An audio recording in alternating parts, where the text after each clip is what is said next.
Skuad Garuda alami kekalahan di kandang Tiongkok di laga keempat Grup C kualifikasi Piala Dunia 2026 zona Asia. Kami saudara akan membahasnya bersama dengan pengamat sepak bola Wesley Hutagalung. Bung Wesley, selamat petang. Selamat petang. Bung Wesley, ini melihat pertandingan yang berlangsung malam tadi ya, formasi pilihan Sinteyong lawan Tiongkok ini jadi sorotan publik. Kalau pandangan Anda bagaimana? Ya Mbak, dalam sepak bola setiap pelatih itu punya wewenang untuk menentukan siapa pemain yang dia pilih, formasi apa, dan kemudian semua itu akan dipertanggungjawabkan dengan segala resikonya. Kita tidak tahu karena saya tidak ada di lapangan, kenapa si A tidak main, kenapa si B yang main, itu kan semua wewenang pelatih. Kondisi pemain dilihat oleh si pelatih. Sehari sebelumnya itu sampai setengah jam sebelum pertandingan pun masih bisa berubah, tergantung kondisi si pemain. Nah, kadang-kadang pelatih itu juga tidak hanya melihat kondisi fisik, dia butuh pemain sesuai strategi yang disiapkan untuk menghadapi lawan dengan karakter-karakter yang tertentu. Lawan A, karakter yang dibutuhkan adalah pemain seperti ini. Lawan tim B, karakter yang dibutuhkan pemain seperti ini. Jadi itu semua wilayah pelatih yang kita harus hormati, kita hargai, karena sebenarnya secara permainan kita bagus. Secara kualitas serangan ini yang terbaik, jumlah serangan, intensitas serangan kita yang terbaik dari 3 pertandingan sebelumnya ketika kita berhasil imbang. Oke, Bung Wesley, kalau Anda melihat ini, kan kita lihat ya di 3 pertandingan sebelumnya kita trennya positif gitu. Kemudian sekarang ada kekalahan seperti ini. Anda melihat ini kita sebenarnya kalah taktik atau kalah kemampuan bermain timnas ini? Kalau kalah bermain tidak ya, kita hanya kecolongan akibat komunikasi yang kurang bagus. Terjadi gol pertama, komunikasi itu penting sekali, chemistry juga penting sekali.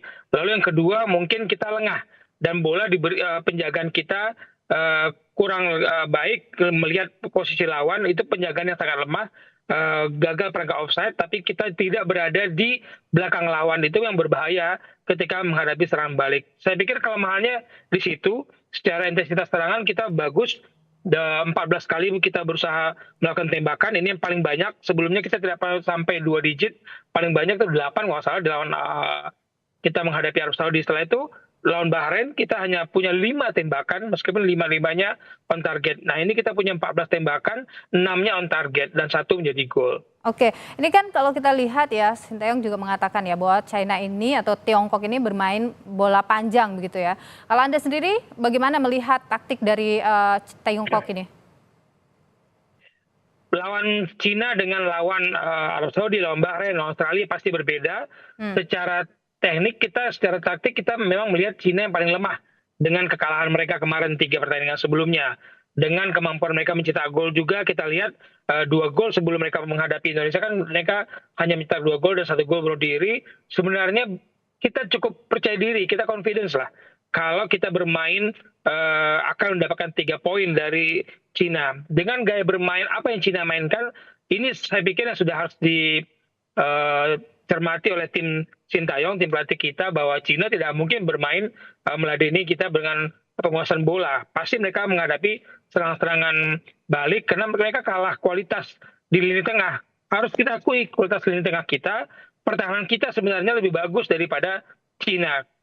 Intensitas serangan kita saja yang menjadi catatan dari 3 pertandingan sebelumnya sebelum kita menghadapi Cina. Jadi saya pikir wajar kalau Cina bermain melawan serangan, provokasi di lapangan pun wajar melakukan, yaitu bagian dari strategi untuk merusak konsentrasi para pemain kita.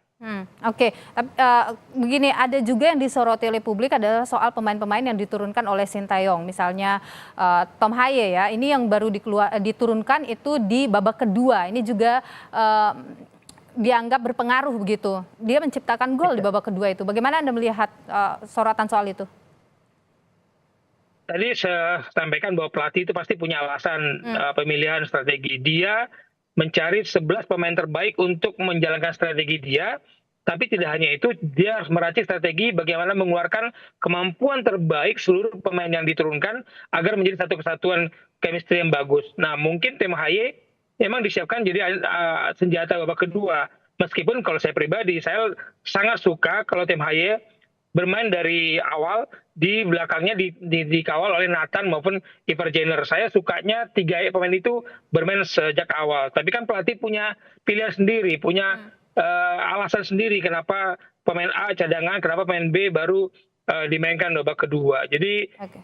sekali lagi saya katakan pelatih berhak memilih menentukan siapa pemain yang dipanggil dan dialah yang mempertanggungjawabkan hasil pilihan dan strategi yang dimainkan itu. Oke, termasuk soal ini juga ya, Bung Wesley ya, soal kapten kita yang Asnawi Mangkualam ini kan jadi kapten. Padahal kalau kita lihat di 3 laga sebelumnya ya tidak diturunkan begitu.